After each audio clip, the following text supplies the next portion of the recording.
Have you ever wondered why your sex life feels stuck? Like no matter what you do, what you try, something's missing. Well, truth is, better sex doesn't start with tips, tricks, or positions. It starts with asking the right questions. And today I'm going to give you 8 of the most powerful ones you can start asking.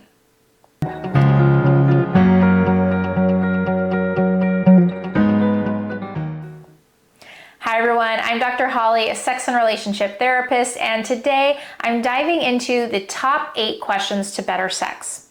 Questions that can transform how you understand your body, your desire, and your connection with your partner. Now, these aren't surface level questions, these are ones that open doors to real intimacy. Stick with me because by the end of this video, you'll have a roadmap for not just better sex, but more meaningful connections. Let's jump right in. The first question that I love to start with people is, what does sex mean to you? Now this one seems simple, but it really is a game changer. For some, sex can mean penetration or PIV intercourse, and for others, sex refers to all the other different physical things that we do with our private parts. But really, sex can mean 1,000 different things. It can mean pleasure, intimacy, release, connection, reassurance, or even power. And in fact, research from Meston and Buss found that people have over 200 reasons for having sex. 200. And I've worked with clients where one partner views sex as an expression of love, while the other saw it as stress relief. Neither of them are wrong, but because they didn't understand each other's meaning or each other's reasons, they kept missing each other. When you reflect on what sex means to you, you start to uncover your why, and that clarity makes it easier to share your needs without shame or confusion. So I'll ask you right now, what does sex mean to you? Think about it, and if you're comfortable, please do drop a comment down below, as I would love to hear what your meaning is. Question number 2, what cultural or personal messages shaped your views on sex? Let's be honest, most of us did not grow up with healthy, shame-free sex education. Maybe you were told that sex was dangerous, or that it was something that good people don't talk about. Or maybe you learned from movies or porn, which, spoiler alert, are not the best teachers. Those messages stick, and they can show up in our lives as guilt, avoidance, or even pressure as adults. Part of having better sex is unlearning the scripts that don't serve you anymore. So I invite you to ask yourself, what did you learn about sex growing up? Do those beliefs still feel true, or do they hold you back?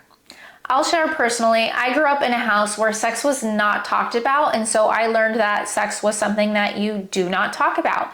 And being socialized as a woman, I learned that sex was meant for men's pleasure and not for my own. And I never realized how much these messages shaped the way that I experienced sex and desire until becoming a therapist and eventually a sex therapist. And once I was able to unlearn these scripts that were not working for me and really develop my own sense of sex and sexuality, I felt a lot more free and was really able to align with my authentic sexual self. And let me tell you, sex is a lot better once you get to that place. Question number 3, what value do you place on sex in a relationship?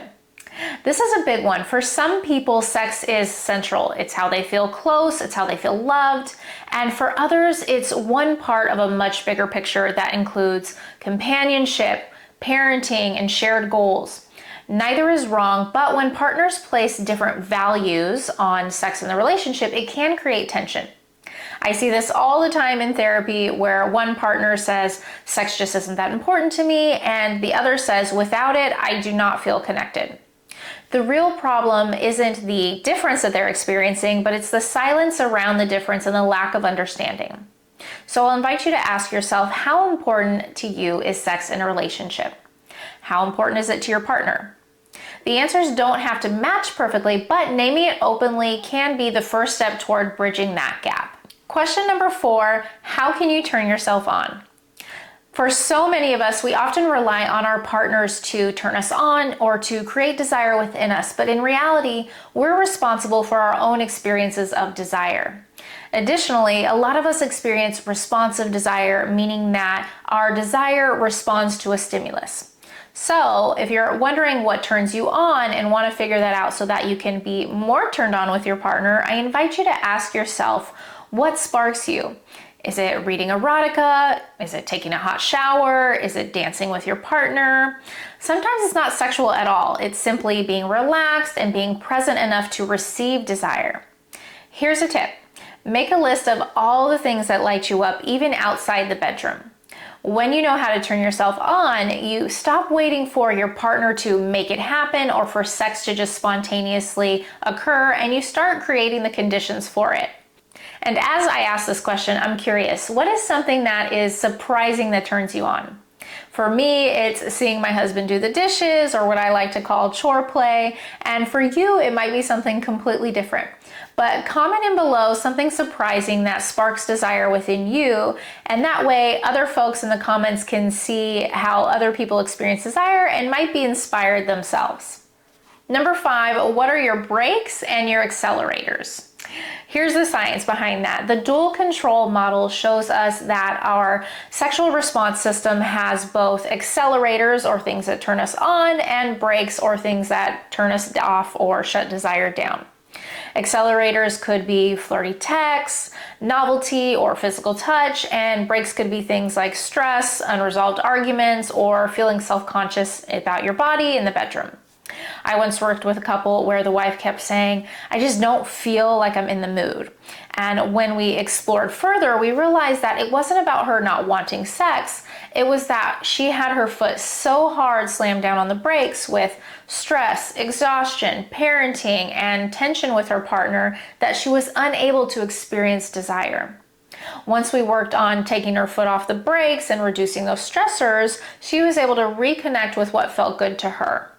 So I'll ask you, what are your accelerators and what are your brakes? Write them down, share them with their partner, and see how you two can learn to drive this sexual vehicle together. Question number 6, how do I identify my needs and communicate my boundaries? Let's be honest, talking about sex can be even scarier than having it. Many people avoid it because they fear rejection, they don't want to kill the mood, or they worry about hurting their partner's feelings. But here's the thing, couples who talk about sex are more satisfied than couples who don't, period. Communication doesn't have to be complicated, so I invite you to start small. Share one thing that you love, ask one question, even saying, "I like when you blank," can go a long way. Over time, these conversations build a foundation of trust and intimacy. If you've ever felt nervous about bringing something up, know that you're not alone, and I often talk about this with my clients, right? I still remember the first time I had to tell a partner that something wasn't working for me. It made me nervous, I didn't want to hurt their feelings, but once I got the words out, it felt like a weight was lifted and we were able to have much better sex together. Like most things, communication gets easier with practice. You just have to start flexing that muscle. Question number 7, and this is a fun one. Do you have any sexual fantasies, and are there any fantasies that you'd like to share with a partner? Fantasies are some of the best and most underused tools for better sex. They're free, safe, and incredibly powerful, and they can range from romantic to adventurous to completely unrealistic. The key thing is having a fantasy doesn't mean that you have to act it out. Sometimes just talking about it or even thinking about it can boost your arousal and connection. If you do want to explore fantasies in real life, the golden rules are communication, consent, and boundaries. One of my clients once said, "I've had this fantasy for years, but never told anyone because I was embarrassed." When she finally shared it with her partner, not only did she experience that her partner didn't judge her, he actually said, "Wow, I've actually thought about that too." That conversation opened up a whole new level of intimacy for them. So ask yourself, what are my fantasies? Which ones feel safe to share? And are these things that I would actually like to act out in real life, or are they just fun to keep in my head? Lastly, question number 8, and I love this question for couples, is there anything that we haven't tried together that you would like to try? Novelty can reignite passion in long-term relationships, but asking your partner directly, "What do you want to try?" can feel overwhelming. That's where my favorite tool comes in, and that is the yes, no, maybe list. It's a menu of sexual activities, everything from things that are more tame and tender to more adventurous. You and your partner go through it separately, marking yes for things you're excited to try, no for things that don't interest you, and maybe as in things that you're curious about but not so sure yet. When you compare your lists, it opens up a playful, pressure-free conversation. You don't have to act on everything or anything, and sometimes just laughing about a no or realizing that you both marked the same yes can create intimacy all on its own. This isn't a to-do list, it's a curiosity list. And if you want to try it, I've created one that you can download in the description below and use it with your partner. Here's the bottom line. Sex doesn't start with performance, it starts with curiosity. When you reflect on what sex means to you, how your body responds, and what sparks your desire, you create the foundation for intimacy that's not just pleasurable, but deeply meaningful.